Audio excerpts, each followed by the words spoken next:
আসসালামু আলাইকুম। এখন আমি কথা বলবো নিনজা অ্যাসাসিন মুভিটা নিয়ে, যেটা 2009 সালে মুক্তি পাইছিল। কিন্তু দুর্ভাগ্যজনকভাবে এই সিনেমাটা বক্স অফিসে ঠিক সেরকম একটা সাফল্য পায়নি। এখন কেন পায়নি সেটা আমি এক্সাক্ট বলতে পারতেছি না।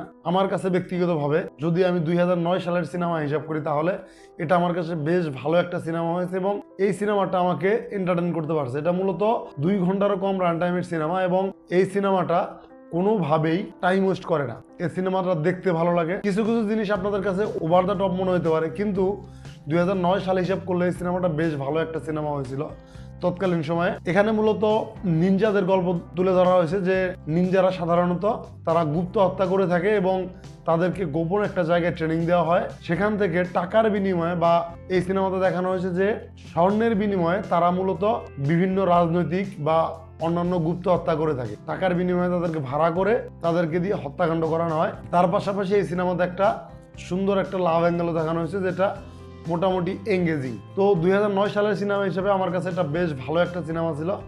যদিও আমি সিনেমাটা রিসেন্ট কয়েকদিন আগে দেখলাম এবং দেখার পরে আমি মোটামুটি স্যাটিসফাইড। তার পাশাপাশি বিশেষ করে এই সিনেমাতে যে অ্যাকশনগুলো রয়েছে সেগুলো মোটামুটি চোখে লেগে থাকার মতো। এবং এই সিনেমাতে 2009 সালে যে অ্যাকশনগুলো দেখানো হয়েছে সেটা বর্তমান সময়ে অনেক বড় বড় সিনেমাতেও এরকম লেভেলের অ্যাকশন অনেকটাই দেখাইতে পারে না। যদিও রক্তারক্তি অনেক বেশি দেখানো হয়েছে, কিন্তু বর্তমান সিনেমাতে শুধু রক্ত থাকে, অ্যাকশনগুলো ঠিক জমে না। এখানে অ্যাকশনগুলো খুব সুন্দর জমে গিয়েছে। বিশেষ করে তলোয়ার যে ফাইট সিনগুলো রয়েছে, তার যে অস্ত্র চালানো, সেটা দেখতে খুব ভালো লাগে এবং এই অ্যাকশনগুলো মোটামুটি পয়সা উসুল বলতে পারেন। তার পাশাপাশি নায়ক এবং নায়িকার যে কেমিস্ট্রি, সেটাও বেশ ভালো লাগে।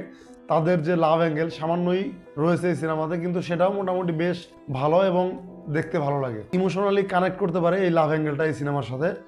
এবং অ্যাকশনগুলো বললাম খুবই সুন্দর। 2009 সালের সিনেমা হিসাবে আমার কাছে খুবই ভালো লেগেছে। তো যারা ইতিমধ্যে সিনেমাটা দেখেছেন তারা অবশ্যই জানাবেন, আর যারা দেখেন নাই তারা একবারের জন্য হলেও সিনেমাটা দেখতে পারেন।